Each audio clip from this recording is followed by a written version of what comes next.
What if the version of Black history you were taught was incomplete? What if the story didn't begin with slavery, but was reduced to it?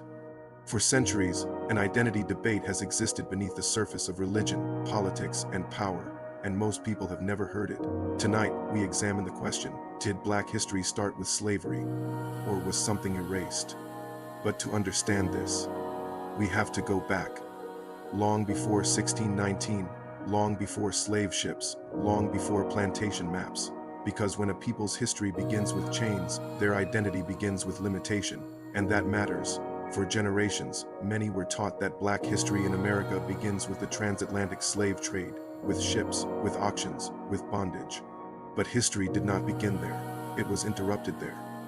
One of the most controversial discussions today centers around identity in the Bible. Some argue that people of African descent have deeper biblical roots than traditionally acknowledged. Others strongly disagree.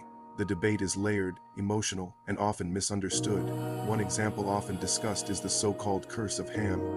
In the book of Genesis, Noah curses Canaan, the son of Ham. Over time, some expanded that passage into a racial interpretation, claiming that Ham's descendants were marked for servitude. That interpretation was later used to justify slavery, but many modern biblical scholars agree the text does not mention skin color. The curse was placed on Canaan, and there is no direct scriptural link to race. So how did that interpretation become dominant? History shows that theology has often been shaped by those in power. During European expansion and the slave trade, religious narratives became political tools. At the same time, 19th century researchers like Samuel George Morton attempted to categorize humanity by skull measurements. His conclusions ranked traces by assumed intelligence. Today, his work is widely criticized as biased and scientifically flawed. But for a period of time, it influenced how race was viewed in both science and religion. Meanwhile, across parts of West Africa, Jewish communities have existed for centuries.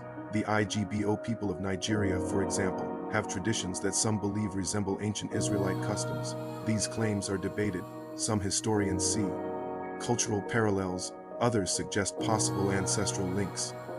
The conversation becomes even more complex when examining Deuteronomy 28, a chapter outlining blessings for obedience and consequences for disobedience. Some interpret its descriptions of exile, captivity, and suffering as mirroring the transatlantic slave trade. Others argue the passage refers specifically to ancient historical events involving Israel and surrounding empires. The key point is this: interpretation depends on framework, and frameworks are shaped by culture, education, and power structures. History also reveals that the slave trade itself was not one-dimensional. Certain African kingdoms and Arab traders participated in capturing and selling other Africans. This complicates simplified narratives. It reminds us that history is layered, not linear, not simple. So perhaps the real question is not who replaces who, but instead, why has Black identity so often been narrowed to a starting point of suffering? Why does mainstream education frequently begin with enslavement rather than civilization? Why are empires like Mali, Songhai, and Kush often treated as footnotes instead of foundations? When history is shortened, legacy feels shortened. When identity is reduced, possibility feels reduced. But the truth is this: Black history did not begin with slavery. It includes kingdoms, trade networks, faith traditions, scholarship, cultural continuity. Whether one believes in specific biblical identity claims or not, the deeper issue remains: who controls the narrative? And how does that narrative shape self-perception? Faith, history, and identity are powerful forces. Throughout time, they have been used to oppress and to empower. Understanding history fully is not about replacing one group with another. It is about restoring depth where it was once flattened. It is about asking better questions about the stories we inherited, because when identity is explored honestly, it does not divide, it clarifies. Did Black history start with slavery, or was something larger left out of the frame? The conversation continues. The Black Evidence Project.